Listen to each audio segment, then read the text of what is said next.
Hello friends, welcome है आपका मेरे चैनल पर। आई होप आप सभी अच्छे होंगे एंड मेरे चैनल पर विज़िट करने के लिए थैंक यू सो मच। आज मैं आपके लिए जो सीटेट सेकंड पेपर साइंस है उसकी प्रैक्टिस करा रही हूँ।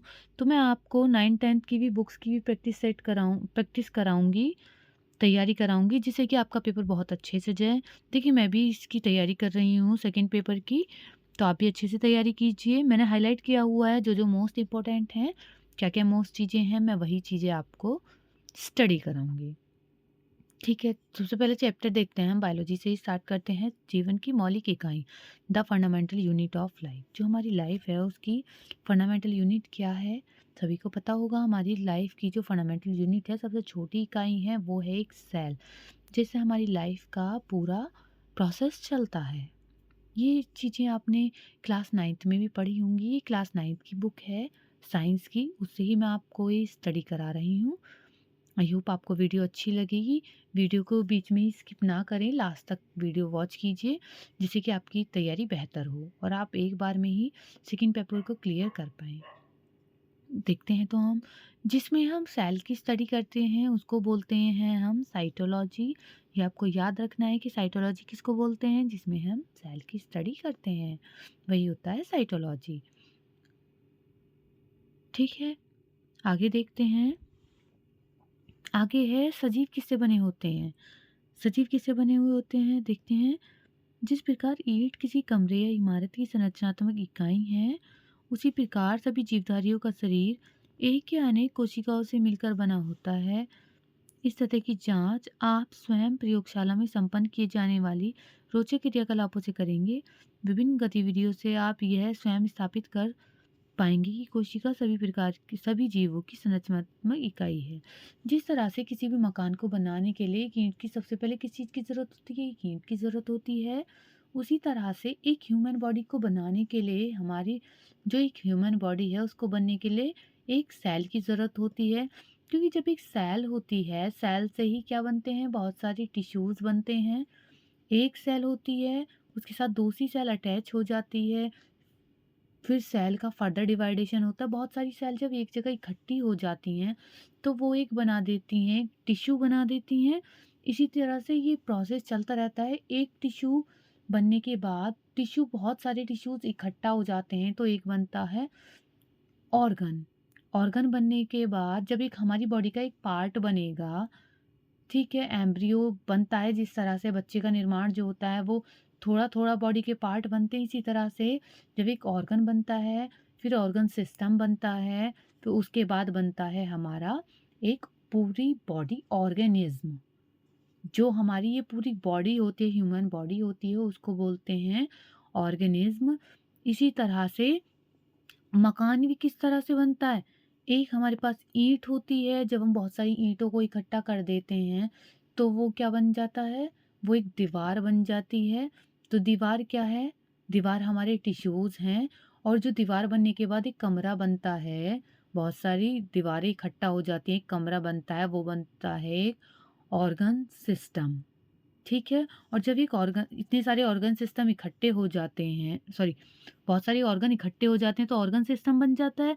जब 4 दीवारें खड़ी हो जाएँगी, 4 दीवारें जो हैं वो क्या हैं? हमारा क्या बन गया? ऑर्गन्स बन गए। जब चारों दीवारों को एक जगह इकट्ठा करके देखते हैं, लेंटर वगैरह पड़ जाता है, तो वो बन जाता है हमारा ऑर्गन सिस्टम। और ऑर्गन सिस्टम ये बनने के बाद जब हमारा पूरा मकान बनकर तैयार हो जाता है, तो उसको बोलते हैं हम ऑर्गेनिज्म।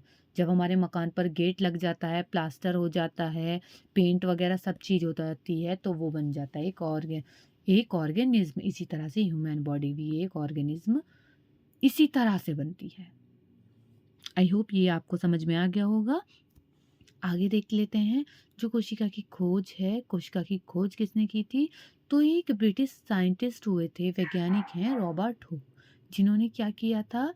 कोशिका की खोज की थी। रॉबर्ट हुक ने कोशिका की खोज की थी और जो उन्होंने कोशिका की खोज भी की थी, जो कुछ सेल को देखा था उन्होंने, उन्होंने जो सेल देखी थी वो देखी थी उन्होंने अपने द्वारा ही बनाया हुआ एक माइक्रोस्कोप था उनका। क्या था?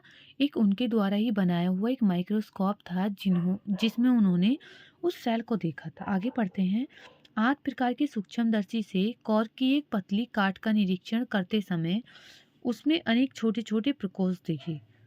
एक कॉर्क थी, पेड़ की छाल थी, जिससे उन्होंने क्या किया था, उसको कट करने के बाद उन्होंने अपने ही सूक्ष्मदर्शी में निरीक्षण किया था और उसमें अनेक छोटे-छोटे प्रकोष्ठ देखे थे, मतलब कंपार्टमेंट्स देखे थे। देखो जैसे ये बॉक्सेस दिख रहे हैं, इन्हें देखा था।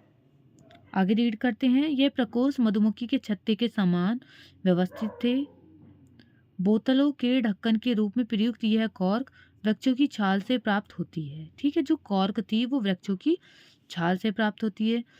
सन 1665 में रॉबर्ट हुक द्वारा किया गया कॉर्क का यह अवलोकन जीव विज्ञान के इतिहास की एक महत्वपूर्ण घटना सिद्ध हुई। ये जो एक प्रोसेस था, जो अवलोकन किया गया था रॉबर्ट हुक के द्वारा कॉर्क का, इसे क्या कहा गया था? इतिहास की सबसे बड़ी घटना कहा गया था उस टाइम।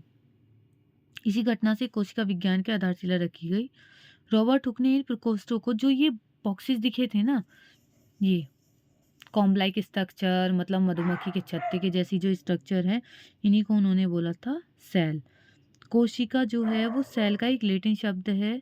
कोशिका जो है वो एक लैटिन शब्द है सेल, जिसका अर्थ होता है छोटा कमरा। आई होप यहाँ तक समझ में आ गया होगा। और एक चीज़ और नोट करके लिख लीजिए, समझ लीजिए, जो रॉबर्ट हुक ने है, उन्होंने जो ये सेल की खोज की थी, ये एक डेड सेल थी। ठीक है, क्योंकि छाल जो होती है पेड़ की, जो सबसे ऊपर की छाल होती है, वो एक डेड हो जाती है। जब मैं आपको टिश्यू चैप्टर कराऊंगी तब आपको अच्छे से समझाऊंगी कि जो परमानेंट टिश्यू क्या होते हैं। ठीक है, तो जो कॉर्क होती है वो एक डेड सेल होती है, तो डेड सेल में देखा था। आगे रीड करते हैं। आगे हम इम्पोर्टेंट फैक्ट देख लेते हैं। सबसे पहले, रॉबर्ट हुक ने जिन कोशिकाओं का अवलोकन किया वे वास्तव में कॉर्क की मृत कोशिकाओं की कोशिका मृत्यु मात्र थी। ठीक है, अभी मैंने बताया था आपको। आगे देखते हैं। विभिन्न प्रकार के सूक्ष्म, ये नहीं है कुछ भी। रॉबर्ट हुक का कोशिका की खोज विषयक कार्य, एक पुस्तक। एक रॉबर्ट हुक ने जो ये कोशिका की खोज की थी, उनकी ये पूरा प्रोसेस है एक बुक में लिखा हुआ है, एक पुस्तक है जिसको बोलते हैं माइक्रोग्राफिया। ठीक है, आगे रीड कर लेते हैं। कुछ विषयक खोजें और हैं, इन्हें और पढ़ लेते हैं। ठीक है, डिस्कवरी हैं कुछ discoveries related to the cell. ये सेल से ही रिलेटेड हैं, सेल के अंदर क्या क्या होता है। रॉबर्ट हुक ने किस चीज़ की खोज की है? कोशिका की खोज की है। कोशिका, और रॉबर्ट हुक ने ही कोशिका नाम दिया था, ये भी याद रखें आप। आगे है ल्यूवेनहॉक। ल्यूवेनहॉक ने क्या किया था? ल्यूवेनहॉक, ये भी बहुत इंपॉर्टेंट पॉइंट है। जो ल्यूवेनहॉक है, उन्होंने एक जीवित कोशिका की खोज की है, लिविंग या लाइव सेल की खोज की थी। उन्नत को सूक्ष्मदर्शी से तालाब के जल में जीवित कोशिकाओं को देखा, तो वो है ल्यूवेनहॉक। ठीक है, तो आपको रॉबर्ट हुक ने की थी मृत कोशिका की खोज और जीवित कोशिका की है ल्यूवेनहॉक। आगे देखते हैं रॉबर्ट ब्राउन। रॉबर्ट ब्राउन ने किस चीज़ की खोज की है? कोशिका में केंद्रक का जो पता लगाया था, जो सेल होती है उसके अंदर एक केंद्रक होता है, उसका पता लगाया था रॉबर्ट ब्राउन ने। पुरकिंजे ने क्या किया था? कोशिका के अंदर जो जेली होती है, तो एक तरल जो होता है, उसको जीव द्रव्य नाम दिया था पुरकिंजे ने। नेक्स्ट देखते हैं हक्सले। हक्सले ने क्या किया था? जो जीव द्रव्य था, ठीक है, जो साइटोप्लाज्म था, उसको जीवन का भौतिक आधार कहा था। जीवन का भौतिक आधार कहा था जीव द्रव्य को हक्सले ने। स्लीडन और स्वान ने क्या कहा किया था?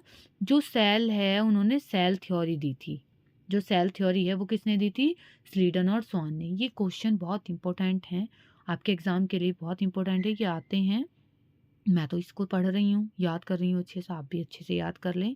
और कोशिका सिद्धांत में क्या क्या चीज़ आती हैं देखते हैं। सभी जीवधारी कोशिकाओं से बने होते हैं, जंतु हो या पौधे, सभी कोशिकाओं से बने हुए होते हैं। नेक्स्ट है कोशिका ही जीवधारियों की संरचनात्मक व क्रियात्मक इकाई है। जैसे कि मैंने आपको अभी पढ़ाया था, कोशिकाएं क्या हैं? जीवधारियों की संरचनात्मक व क्रियात्मक इकाई है। आगे देखते हैं आगे क्या खोज है। रुडोल्फ विर्चो हैं, उन्होंने क्या किया था? जो कोशिका सिद्धांत है उसको और भी ज़्यादा बल दिया था। कोशिका सिद्धांत तो दिया था स्लीडन और स्वान ने, लेकिन और ज़्यादा उसे प्रमोट किया था विर्चो ने। ठीक है, उन्होंने कहा था उन्होंने बताया सभी कोशिकाओं की उत्पत्ति जो होती है पूर्ववर्ती कोशिकाओं से होती है। अब कोशिका सिद्धांत का अभिन्न अंग है। यह वाक्य जो है अब कोशिका सिद्धांत का अभिन्न अंग है कि जो कोशिकाओं की उत्पत्ति है वो पूर्ववर्ती कोशिकाओं से होती है। आगे देखते हैं, नॉल एवं रस्का हैं, उन्होंने क्या किया था, इलेक्ट्रॉन सूक्ष्मदर्शी का जो आविष्कार किया था नॉल एंड रस्का ने किया था। आई होप यहाँ तक समझ में आ गया होगा। तो हमारा सेल का आधा पॉइंट हमारा क्लियर हो चुका है। आगे देखते हैं हम। मैं आपको एक पिक्चर और दिखा देती हूँ कि जो रॉबर्ट हुक हैं उन्होंने कौन से माइक्रोस्कोप था उनका जिसमें कॉर्क को देखा था। कॉर्क का जो परीक्षण किया था कौन सा माइक्रोस्कोप है, देखो। ठीक है, ये वाला माइक्रोस्कोप है जिसमें रॉबर्ट हुक ने ये जो कॉम्ब लाइक स्ट्रक्चर है इसको देखा था इसी माइक्रोस्कोप में। ओके, देख लीजिए, आपने 9th में पढ़ा होगा। आगे देख लेते हैं, आगे पढ़ लेते हैं। सभी प्रकार के जीव जंतु इस प्रकार के एककों से मिलकर बने होते हैं। देखिए यहाँ से पढ़ते हैं, कोशिका ही प्याज के सल्क, यहाँ से पढ़ते हैं। अब देखते हैं कोशिकाएं, नंबर्स के अकॉर्डिंग है कोशिकाएं, एक कोशिकीय व बहुकोशिकीय जीव। अमीबा, क्लेमाइडोमोनास, पैरामीशियम, यूग्लिना तथा बैक्टीरिया जैसे जीवों में जीव शरीर केवल एकमात्र कोशिका का बना होता है। जीव की सभी जैविक क्रियाएं केवल एक कोशिका द्वारा ही संपन्न की जाती हैं। ऐसे जीव एक कोशिकीय जीव कहलाते हैं। जिन जीवों की सभी क्रियाएं एक ही सेल से होती हैं, एक ही सेल से पूरा प्रोसेस चलता है उनकी लाइफ का, उन्हें क्या बोलते हैं, उस टाइप के जो ऑर्गेनिज्म होते हैं उनको बोलते हैं यूनिसेलुलर ऑर्गेनिज्म या फिर एक कोशिकीय जीव। आगे देखते हैं, बहुकोशिकीय जीवों में नाम के अनुरूप जीव शरीर का निर्माण करके कोशिकाओं से होता है। शरीर का निर्माण अनेक कोशिकाओं से होता है। यह कोशिकाएं समाहित होकर विभिन्न कार्यों को संपन्न करने हेतु विभिन्न ऊतकों व अंगों का निर्माण करती हैं। सभी कोशिकाएं अपनी पूर्ववर्ती कोशिकाओं से ही उत्पन्न होती हैं, अर्थात कोशिका विभाजन कोशिकाओं का विशिष्ट गुण है। ठीक है, तो मतलब एक कोशिका बनती है, फिर बहुत सारी कोशिकाएं इकट्ठी हो जाती हैं, उसके बाद क्या करती हैं, एक टिश्यू बनाती हैं। टिश्यू बनने के बाद बहुत सारे टिश्यू इकट्ठा हो जाते हैं, फिर फर्दर टिश्यूज़ बनते हैं, इकट्ठे होकर बहुत सारे टिश्यूज़ इकट्ठा होकर एक ऑर्गन बनाते हैं, ऑर्गन सिस्टम बनाते हैं। तो इसी तरह से पूरा प्रोसेस चलता है। आगे देख लेते हैं, प्रत्येक बहुकोशिकीय जीव अपनी जीवन यात्रा एकमात्र कोशिका से ही प्रारंभ करता है। कोशिका में बारंबार विभाजन होने से बहुकोशिकीय जीव विकसित हो जाता है। कवक सभी पादप व जंतु बहुकोशिकीय जीवों के उदाहरण हैं। आगे देख लेते हैं, कुछ अन्य सामान्य एक कोशिकीय जीव हैं, ईस्ट, एंटमीबा, मलेरिया परजीवी जिसे जो है प्लाज्मोडियम, ट्रिपेनोसोमा, लेशमानिया, डायटम्स आदि। आगे देखते हैं, एक कोशिकीय जीवों को अकोशिकीय रूप माना जाता है। एक ही कोशिका को विभाजन की क्षमता के कारण अमर भी कहा जाता है। क्योंकि ये मृत्यु से पहले ही जीव द्रव्य की निरंतरता सुनिश्चित कर देती हैं। ठीक है, ये इमॉर्टल होते हैं, यूनिसेलुलर जो होते हैं। हमारे शरीर से प्रतिदिन त्वचा, आहार नाल के आंतरिक स्तर व रक्त की लाखों कोशिकाएं नई कोशिकाओं द्वारा प्रतिस्थापित होती रहती हैं। आगे पढ़ते हैं, एक कोशिकीय जीव और बहुकोशिकीय जीवों में डिफरेंसेस जो हैं वो पढ़ लेते हैं। जो एक कोशिकीय हैं और बहुकोशिकीय अलग अलग पढ़ते हैं। जीव शरीर केवल एक कोशिका का ही बना हुआ होता है एक कोशिकीय में, बट जो बहुकोशिकीय है जीव शरीर अनेक अर्थात संख्या में बहुत अधिक कोशिकाओं का बना होता है। आगे पढ़ते हैं, नेक्स्ट पॉइंट, जीवन की सभी जैविक क्रियाएं केवल एक कोशिका द्वारा संपन्न की जाती हैं। एक ही कोशिका होने के कारण संविभाजन कोशिका स्तर पर नहीं होता है।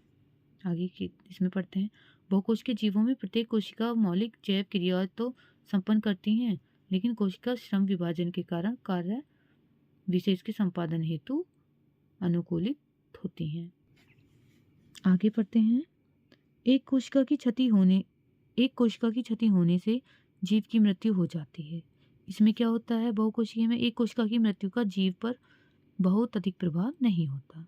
ठीक है, एकमात्र कोशिका जनन में भाग लेती है और इसमें क्या होता है, जनन में केवल विशिष्ट कोशिकाएं भाग लेती हैं।